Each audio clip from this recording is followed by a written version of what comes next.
Sabi nila, ako raw ang pag-asa, ang anak ng isang ikinagalang na pamilya. May edukasyon, may paninindigan, may panaginip para sa bayan. Ngunit anong saysay ng edukasyon kung binubulag nito ang isip ng kabulukan ng sistema? Anong silbi ng paninindigan kung nilulunod ito ng bulong ng mga makapangyarihan? Anong saysay ng pangarap kung ang kapalit nito ay buhay ng mga mahal mo? Maria Clara, ang pangalan mo'y dasal sa aking labi noon.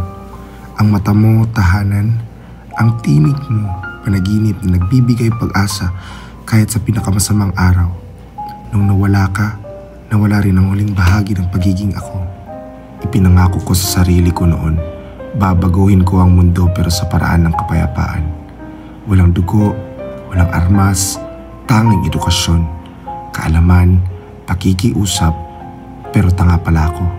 Dahil ang mundo ay hindi nakikinig sa mahinahong tinig. Ang mga nasa tuktok ay bingi sa luha ng mga nasa ibaba.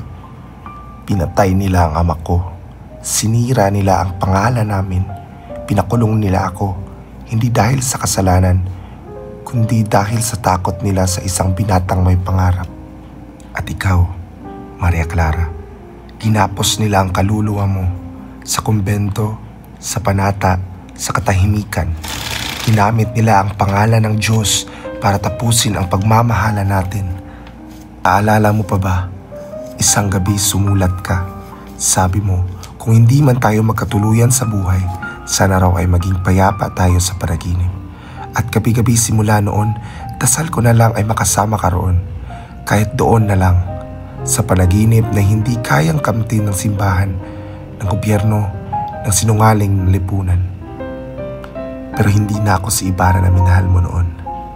Ang Ibarra ay nanalig, ang Ibarra ay nagtiwala, pero siya'y nilibing na sa libingan ng mga pangarap na pinatay ng simbahan at ng estado. At sa kanyang libingan, ako'y muling isinilang. Ako si Simon ngayon, hindi ako ang prinsipe ng kwento, kundi anino sa likod ng revolusyon. Hindi ako bumabalik para makipag-ayos, bumabalik ako para maningil. Ang bansa natin ay tulog, Maria Clara. Tulog sa takot. Tulog sa reliyong naging tanikala, hindi ilaw.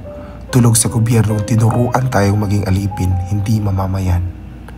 At kung ang pagbabagong pinangarap ko noon ay hindi makukuha sa diplomasya, kung edukasyon ay hindi sapat para buksan ang mata ng mga bingi sa hustisya, hayaang dumaan sa apoy ang bayan para sa pagbangon ay tunay na malaya. Maria Clara, patawad kung ang pagbabalik ko ay may dalang panganib. Patawad kung ang galit ko ay mas malakas kaysa sa dasal mo. Pero sa puso ko, ikaw pa rin ang dahilan ng lahat ng ito. Dahil ang pag-ibig na pinatay nila ay siya ngayong bumubuhay sa apoy ng aking paghihiganti. Kung isang araw isusulat nila ang aking pangalan sa mga kasaysayang pilit nilang itinatago, gusto kong malaman ng mga anak ng bayan na ako ay hindi lamang rebelde. Ako'y isang anak, isang mangingibig, isang Pilipino. Isang taong nawasak ng sistema maladyos ang muka, ngunit impyerno ang puso. Hindi ako si Ibarra. Ako ang sigaw ng lahat ng pinatahimik. Ako si Simon, at simula bukas, hindi na ako maghihintay. Ako na ang magiging unos.